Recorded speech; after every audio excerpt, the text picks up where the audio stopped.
Assalamualaikum warahmatullahi wabarakatuh. Kembali lagi bertemu dengan saya Ahmad Irayudang, yaitu mahasiswa Universitas Islam Negeri Sultan Taha Saifuddin Jambi, Fakultas Tarbiyah dan Keguruan, Program Studi Manajemen Pendidikan Islam. Oke teman-teman, pada kesempatan kali ini saya masih membawa materi tentang seputar mata perkuliahan saya, yaitu manajemen konflik. Pada kesempatan kali ini saya mendapatkan tugas ujian tengah semester mata kuliah manajemen konflik, yang mana diampu oleh dosen pengampu Bapak Dr. Haji Samsul Huda MPD. Pada kesempatan kali ini saya akan membawakan materi yaitu tentang pengembangan strategi manajemen konflik. Oke, kita masuki yaitu apa itu strategi konflik.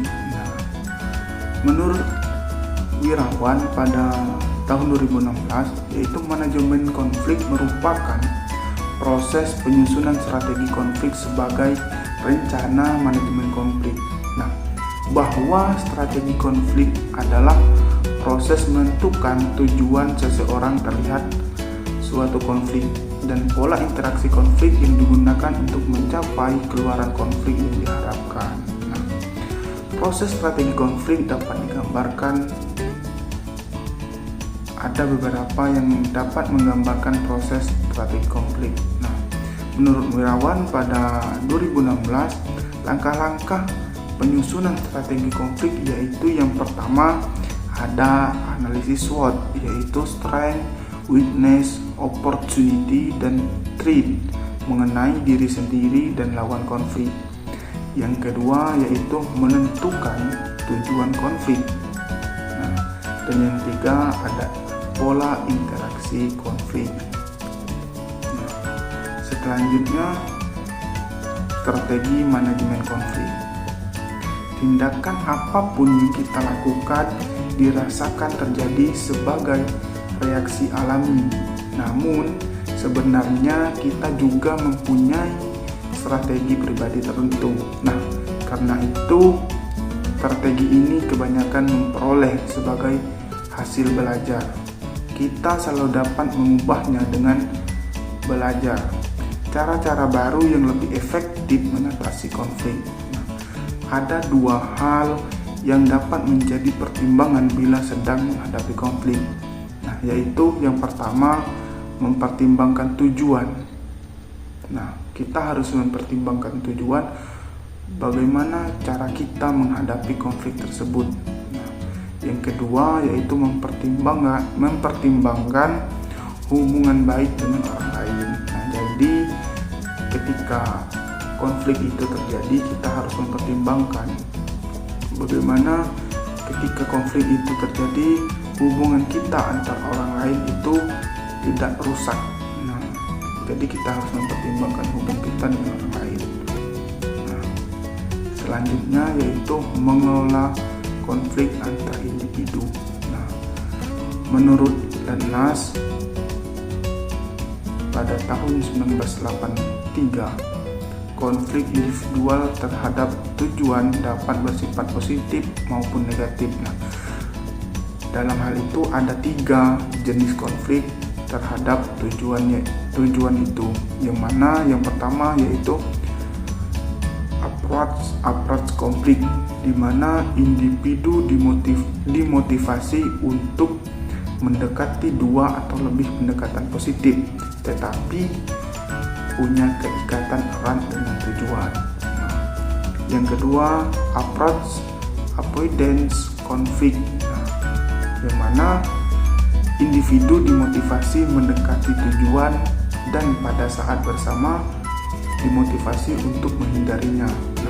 Tujuan tunggal berisi kedua karakteristik baik positif maupun negatif bagi individu dan sebagainya. Dan yang terakhir yaitu avoidance konflik. Artinya di mana individu dimotivasi untuk menghindari 2 atau lebih tujuan negatif, tetapi memiliki kaitan erat dengan tujuan. Nah, selanjutnya konflik antar individu. Situasi konflik sering terjadi apabila sekurang-kurangnya 2 individu yang berada pada sudut pandang bertentangan. Nah, di mana masing-masing tidak memiliki toleransi terhadap perbedaan serta mengabaikan kemungkinan adanya wilayah titik temu. Nah, kemudian secara cepat meloncat pada kesimpulan. Nah, jadi ada 3 strategi untuk mengatasi konflik antar personal. Nah, ini menurut Letnas Fresh pada 2006, yaitu dalam buku Perilaku Organisasi pada halaman 378 sampai 379. Yang pertama yaitu ada loss-loss, kalah-kalah. Yang kedua win-loss, menang-kalah. Dan yang ketiga win-win, menang-menang. Nah, jadi dalam mengatasi konflik tersebut itu ada strateginya, seperti yang saya sebutkan tadi, ada kalah-kalah, menang-kalah, dan menang-menang. Nah, jadi teman-teman ketika menghadapi konflik yang sedang terjadi pada diri teman-teman, yaitu ada 3 strategi untuk mengatasinya, yaitu teman-teman ingin saling kalah mengalah, atau ada yang menang atau yang kalah, atau memang menang dan menang, untung sama untung. Nah, itu.